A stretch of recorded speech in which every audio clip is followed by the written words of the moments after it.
Hello बच्चों, कैसे हैं आप? आपको याद हो तो हमारी यूनिट 3 का दूसरा भाग अर्थात अध्याय 5 स्टार्ट हो गया है, जिसको हमने अपनी सुविधा की दृष्टि से दो भागों में विभाजित किया है, अध्याय 5 और 5b। अध्याय 5 का नाम चुंबकत्व है और पिछले वीडियो में हमने समझा था कि चुंबकत्व क्या होता है और हमने ये भी समझा था कि चुंबक क्या होता है। बच्चों, आज हम इस वीडियो में ये समझने जा रहे हैं कि चुंबक के प्रकार क्या होते हैं। याद रखिएगा कि चुंबक दो प्रकार के होते हैं। कैसे? तो मैं आपकी जानकारी के लिए बता दूं कि मानव जाति को चुंबक के विषय में आज से 2500 वर्ष पहले से पता है।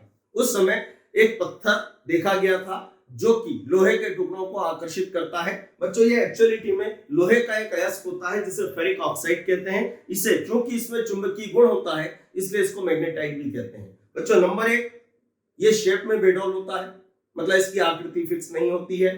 नंबर 2, इसका चुंबकत्व मतलब आकर्षित करने का गुण बहुत कम होता है, इसलिए ये हमारे उपयोग में नहीं आते हैं। तो इसे ध्यान में रखते हुए अपनी आवश्यकताओं की पूर्ति के लिए हम कुछ फिक्स शेप में, मतलब विशेष आकृति में चुंबक बनाते हैं। वो भी दो प्रकार के होते हैं, एक का चुंबकत्व स्थायी होगा और एक का चुंबकत्व अस्थायी होगा। ऐसे चुंबक को जो हम बनाते हैं उसे बोलते हैं कृत्रिम चुंबक। तो इस आधार पर हम कह सकते हैं कि चुंबक दो प्रकार के होते हैं। एक प्राकृतिक चुंबक, जिसके बारे में मैंने आपसे कहा, उसे मैग्नेटाइट भी कहते हैं। वो आयरन का एक ऑक्साइड होता है जिसे फेरिक ऑक्साइड कहते हैं। इसका सूत्र होता है Fe3O4, अणु सूत्र Fe3O4 होता है। कृत्रिम चुंबक दूसरे प्रकार का जो चुंबक होता है, ये क्या होता है? कृत्रिम चुंबक ये वो चुंबक होता है जो मनुष्य द्वारा, मतलब हमारे द्वारा बनाया जाता है, जिसको एक निश्चित आकृति, मतलब हम किसी भी विशेष प्रकार की आकृति प्रदान कर सकते हैं। ये भी दो प्रकार के होते हैं, एक अस्थायी और एक स्थायी।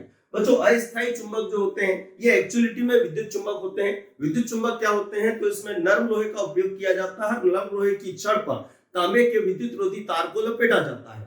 जब हमें इसे चुंबक की तरह उपयोग में लाना है, मतलब चुंबक बनाना है, तो हम उसमें तारों में विद्युत धारा प्रवाहित करते हैं, तो वो छड़ एक चुंबक की भांति व्यवहार करती है और जैसे ही विद्युत धारा का प्रवाह बंद करते हैं, चुंबकत्व समाप्त हो जाता है। इसलिए ऐसे चुंबक को हम अस्थायी चुंबक कहते हैं।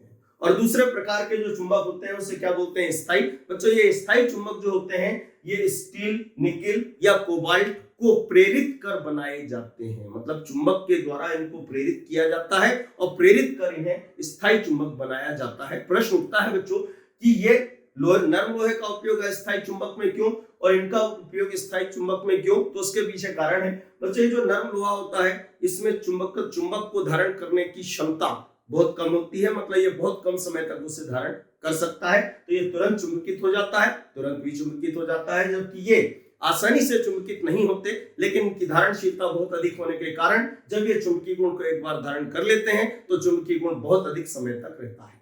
ठीक है बच्चों, और इस तरीके से ये चुंबक के प्रकार होते हैं। आज हम इस वीडियो में इतना ही रखते हैं, आगे का भाग अगले वीडियो में समझेंगे।